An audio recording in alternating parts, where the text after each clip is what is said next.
So the question is, how many of these 1/3 cup measures would make 12 cups? How many times does 1/3 go into 12? So really what we're asking is we're saying 12 divided by 1/3. What does that give us? And when we're dividing fractions, it's easier to do multiplication. So we can multiply, but we need to multiply by the reciprocal of 1/3. The reciprocal, that just means we're going to take the numerator, move it to the bottom, denominator to the top, like this. So instead of 1/3, we take the reciprocal, we get 3/1. Typically when I multiply here, what I like to do is take the 12, make that a little bit smaller here and call it 12/1, because 12/1, it's still 12. But now everything lines up pretty nice. So we multiply the numerators. 12 times 3 is 36. 1 times 1 is 1. And 36 divided by 1, that equals 36.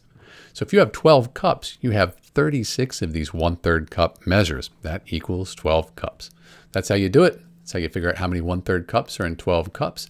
The answer is 36. Thanks for watching.